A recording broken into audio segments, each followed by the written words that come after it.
എല്ലാവർക്കും നമ്മുടെ പുതിയൊരു വീഡിയോയിലേക്ക് സ്വാഗതം. എല്ലാവരും സുഖമായിട്ടിരിക്കുന്നു വിശ്വസിക്കുന്നു. അതുപോലെ തന്നെ ഞങ്ങളും ഇവിടെ സുഖമായിട്ടിരിക്കുന്നു.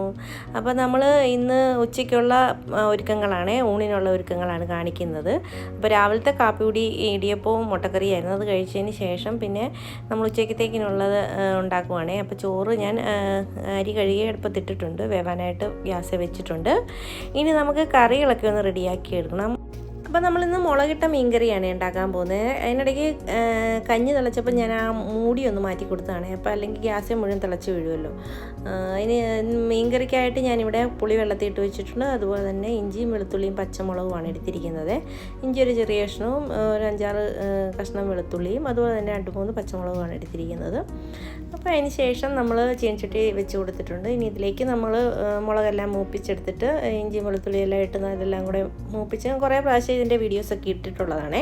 കാണാത്തവരുണ്ടെങ്കിൽ ഒന്ന് കണ്ട് സപ്പോർട്ട് ചെയ്യണേ. ഇത് കോട്ടയം സ്റ്റൈലിലുള്ള മീൻകറിയാണ് ഞാൻ വെക്കുന്നത്. കൂടുതലായിട്ടും കുടംപുളി ഇട്ട മീൻകറിയാണ് കൂടുതലും വെക്കുന്നത്. വാളംപുളി ഇട്ട് അങ്ങനെ മീൻകറി വെക്കാറില്ല ഞങ്ങളുടെ അങ്ങോട്ടൊക്കെ. അപ്പം അതുകൊണ്ട് അങ്ങനെ ഞാൻ സാധാരണയായിട്ട് മീൻകറി വെക്കാറുമില്ല. പിന്നെ ഞാൻ കടുകൊക്കെ ഇട്ട് ഒന്ന് മുളകെല്ലാം മൂപ്പിച്ച് ഇഞ്ചി വെളുത്തുള്ളി എല്ലാം ഇട്ട് നമുക്കൊന്ന് ഗ്രേവി ആക്കി എടുത്തതിന് ശേഷം ഞാൻ കറിച്ചട്ടിയിലോട്ട് ഒഴിക്കുവാണേ.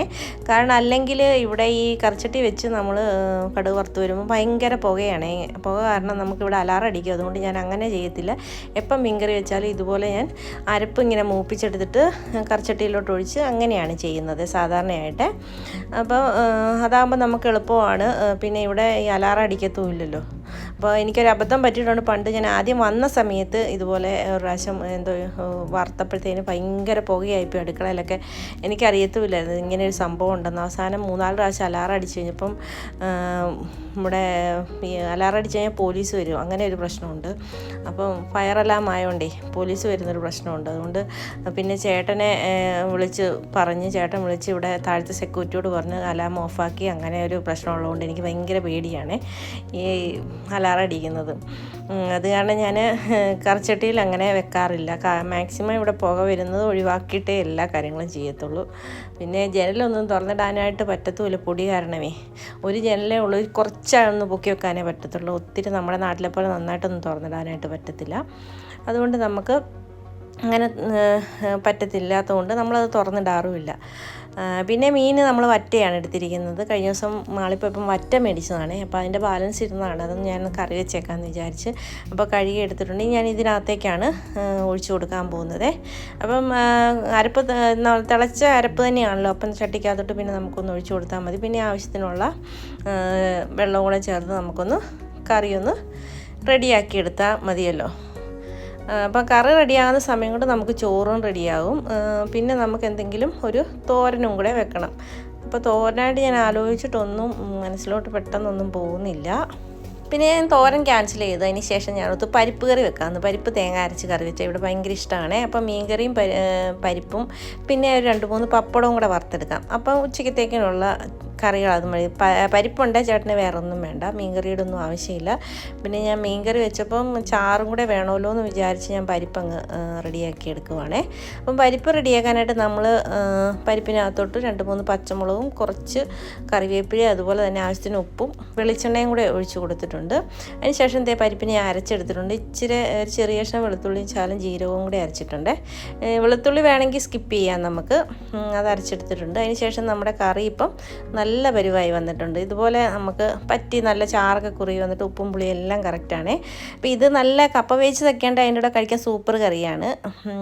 ഞങ്ങളുടെ അവിടെയൊക്കെ കോട്ടയത്തൊക്കെ ഇങ്ങനെ മീൻകറി വെക്കുമ്പോൾ കപ്പയൊക്കെ വാങ്ങിച്ച് നല്ല അടിപൊളിയായിട്ട് വേവിച്ച് അതിൻ്റെ കൂടെയൊക്കെയാണ് കഴിക്കാറുള്ളത്.